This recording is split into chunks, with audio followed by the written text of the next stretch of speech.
All right, so now that we've removed both of our radius arms using the ratchet strap method to the axle to the chassis, if you haven't seen that, be sure to check out the 6-inch lift install video, as well as a caster correction video. Anyways, we're gonna go ahead and work on pressing these out. These are the Ironman caster correction bushings, which are maxed out at about 3 to 4 degrees right now. Yeah, so obviously these aren't gonna work. And these are the radius arm to chassis bushing. I've already cleaned the inside of these bores with a wire brush before, so it's not really necessary to clean in there unless it's really gunky. But anyways, we're gonna go over to our H-press and get these pressed out. I just decided to make my own bushing press tool, so I went to Lowe's into the plumbing section and found a galvanized pipe fitting that matched the outer diameter of the bushing, and this was just the backside bushing, not the front radius arm bushings, and then a fitting that would plug the one side so that I could press it in. All right, so now that we have our combination selected for our bushing press tool combination with the plug here, this is 1 inch by 1 1/4 inch, and this side is going to be pushing down on the bushing to push it out and in, obviously. Now, if you look, you can kind of see the inside bore of this is actually chamfered. So we're going to have to take off material in order to make this diameter fit down inside the radius arm. If you compare them, they're close, so I just needed to grind off just enough material to get it to fit in there.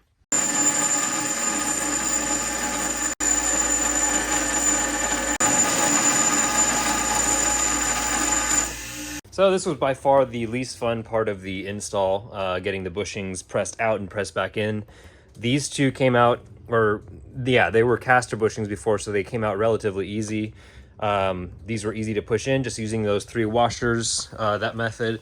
I only have the 12-ton press here, unfortunately. So it was maxed out, and you could hear it just not working, kind of binding, trying to press these out with the couplers I got from Lowe's. So what I ended up having to do was take a hole saw to saw out the middle portion of the eye and the rubber.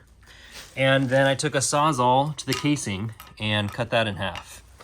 So that's one method to do it. Another mud member suggested that because I was just spending way too much time and getting frustrated trying to get them out. So I'm gonna finish that one, the other one now, and get ready to put these in. All right, so this is much less than ideal for pushing in these bushings, but this is what I ended up going with. Again, you can find the Wits End driver and use that, or if you find a better driver, please let me know in the comments down below. Anyways, I ended up going with a DeWalt 1 11/16 socket, and then I just went and got 3 of these large diameter washers so that they fit around the diameter of this hole, because this hole it comes out. So you need it to sit flat on this race here, which it is, and it's going in straight now.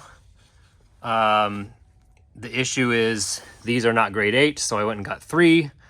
And then this obviously works with it. This I tried to use just to push the bushing in and out. It didn't work. But as you can see,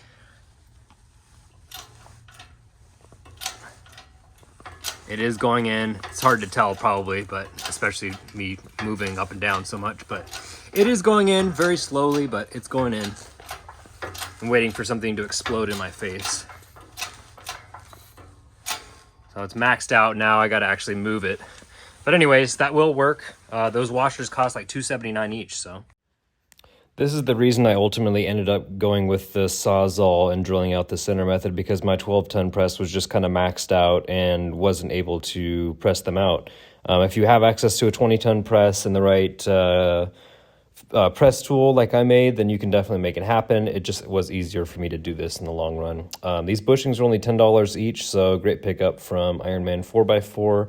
Definitely recommend giving them a try as opposed to the OEM style Toyota bushings, which go for, I think, over $40 each. I'm not sure. It'll depend on where you're getting them from. Anyways, that's going to do it for this video. Again, if you have any questions, comments, just leave them in the comments section down below, and I will get back to you. I'm going to be installing the adjustable links in the rear end as well as the foam cell shocks up in a video later this week, so make sure you stay tuned for that. And until then, I will see you on the trails.